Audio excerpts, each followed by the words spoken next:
Yo, what is going on, guys? It is your boy Aaron. Today we're going to be doing a tutorial on how to connect your Raspberry Pi Zero to your internet connection. Now, it's going to be this will be using Wi-Fi. It's going to be wireless. All you need is three things. Now, going to go into this. Okay, so you're going to need a Raspberry Pi. You can buy the more expensive one, which does come with Wi-Fi, I believe. However, this is the Raspberry Pi I bought. I didn't know you actually needed all of this extra stuff to connect to Wi-Fi. It was really annoying for me because I had to wait weeks for everything to be delivered to me. It was very long. But I'm going to tell you guys what you need to buy, exactly what you need to buy, etc., and what you need. So first thing you're going to need is a Raspberry Pi. I bought this for £5. It's very good. It's amazing. It works fine. You also need to buy the Raspberry Pi Zero adapter kit. Now you need this if you're not using the wireless version, and you also need this for HDMI. As you can see, this little port over here is for HDMI. You plug this into your Raspberry Pi. There's a special port on it, your Raspberry Pi, for this exact thing. Allows you to connect HDMI in case you want to use your monitor.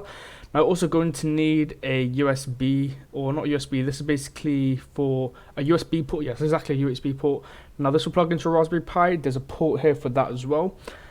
And then you can plug in your USB over here. Now what we're going to use this for is our keyboard. You're going to plug your keyboard into here. So if you don't know how to plug this in, it's very simple. I don't have a webcam, so I'm unable to actually show you this. But essentially, I'll show you guys this actually. So this port over here on the Raspberry Pi, this first port over here is for your power. So this can be a Samsung charger or whatnot. I'm using a Samsung charger but connected to a little iPhone socket. That's literally plugged into the socket on my wall. You can honestly use that as a power supply. You can also use a laptop, or you can buy a special power supply for this. You can also, this port over here is for the USB, which is what we're going to need. You're also going to need a keyboard for this. And yeah, so this port over here though is for the HDMI, but for this we're not going to use HDMI. Now, for Raspberry Pi, you're going to need an OS. Okay, now I'm assuming you've set up your OS, but if you haven't, I'm going to be showing you what I've been using. So let me show you guys this very quickly. Okay, so this is the OS I'm using. I'm using the Buster Lite. Now what this is very small. It's very fast to download. I don't have great internet, so downloading the desktop is quite long for me. I actually already downloaded it. Then I realized, you know what? I don't want a whole desktop. I'm not going to use it for the desktop. I'm not going to use the desktop. I just want command line, okay? Because I'm going to use it. I'm going to use it as like a server that I'm going to use. So yeah, I'm going to use it as a home server. I'm going to use what I want on it, etc.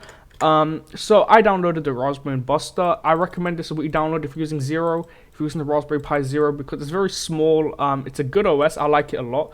And yeah, you can download the desktop if you want, but I'm going to be showing you guys how to do it with the command line. However, I'm going to be connecting to my server through SSH so that I can screen record it and show you guys what's going on. Just pretend you've booted it up, you've plugged in the HDMI to your monitor. Now you need a monitor for this, of course, so make sure you plug your HDMI into this so that you can watch it. You can use a TV, you can use a monitor, you can use a laptop, but I believe you need a Ethernet port, which I believe isn't on the Raspberry Pi Zero. I'm not sure if you can buy it. You can probably buy special ports to allow that, but however, we're going to be using our keyboard, so you're going to need to plug a keyboard into this. Now we're going to pretend you're only using this one little socket over here. We're going to pretend you don't have a USB hub where you can plug in up to 6 USBs. So obviously you're going to want to set everything up. So you're going to want to use your first USB hub to plug in, and then you want to put in your keyboard. Now once you put in your keyboard, I'm assuming you know how to like install the OS. If you don't, please research it, because I'm not going to be explaining how to do that. So once you've plugged this in, you've got the keyboard attached. Now you've got the HDMI attached. Then what you want to do is plug in the power supply. And obviously with your SD card with the OS installed, you want to install the OS. And you're going to need this as well. This is the adapter we're going to be using. It's amazing. I have had no problems with it. It's great. It actually provides very good internet. It provides a very good internet connection. Doesn't glitch out like a lot of other adapters. I recommend this one. I bought it for £13 with including shipping. You can obviously go to the store and buy it yourself. However, this is what we're going to be using. Once you buy it, just we're gonna show you guys how to put this in afterwards. But first thing you want to do is connect your server. Now, for the purpose of this, I'm already connected to my server. As you can see, this is my Raspberry Pi right here. Already connected. It's all good. Okay. Now, what you want to do is you want to sudo once you logged into your Pi, you want to first sudo into your root. So we're going to do sudo -i. That should put you in the root user. Now, you want to go into a directory. First thing you want to do is go into this directory. Now, what people don't explain to you is that this is very hard for me to find, by the way, guys. I had problems with this for a long time. That's why I'm making this video. So the Raspberry Pi, the Raspbian OS actually blacklists a specific driver that this that this adapter needs. So what you want to do is actually do cd, not cd. You want to do nano / etc / modprobe /.d / blacklist, and then it should come up with some stuff. Now you want to type in XX and it should pull up this. So now obviously I'll probably leave this in the description below, but you can hit enter and it should go into this. Now what you want to do is you'll see this.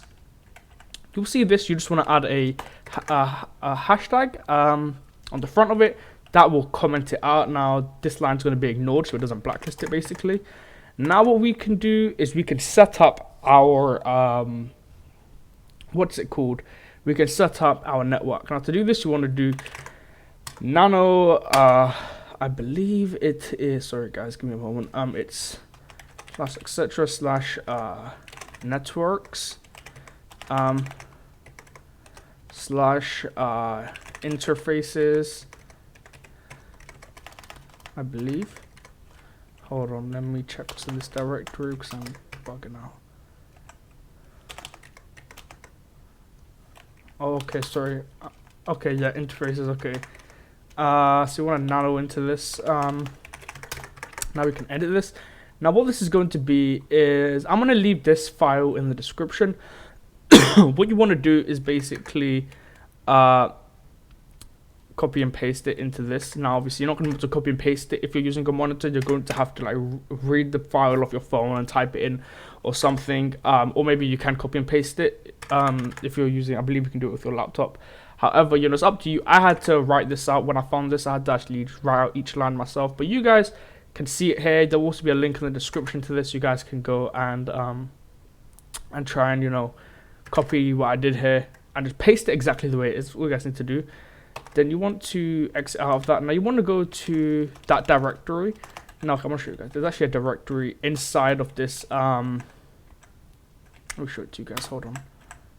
I believe it's nano. Let me actually get the file. Now there's a directory over here. It's called etc WPA supplicant, and then there's a config file. You want to just copy that, and then you want to nano into it. Now is where you put your network. Now this is very important, okay? I believe the update config variable and the control interface variable are going to be there by default. Now what you want to add, and I'll make sure you guys add this because it will not work if you don't. No one actually explains this. You want to add country GB into this file, and then you want to add a network constructor with your SSID and then your password for that. Now mine SSID is Aaron, it's for my mobile hotspot. My password is just sharpness, okay? You know, yeah, so I don't really give a damn, like, you know, yeah, I'll show it to you guys, why not? Okay, so yeah, you want to add that into there, then you want to control X. Now you can reboot your server and you will have a internet connection, but when you reboot your server, you want to turn off your server. Then you want to use this socket. You want to take out your keyboard. You want to, so once the machine's powered off, you want to plug out your keyboard from this port. Then you want to plug in your adapter, and then you want to reboot the system, and then we'll turn the system on, and then you will be connected to the internet connection. Now it's a little bit complicated. I'm sorry if I didn't explain it well enough. I hope I tried at least, and maybe helped you guys a little bit. It would, you know, mean a lot if you guys could like that shit. Peace out, guys.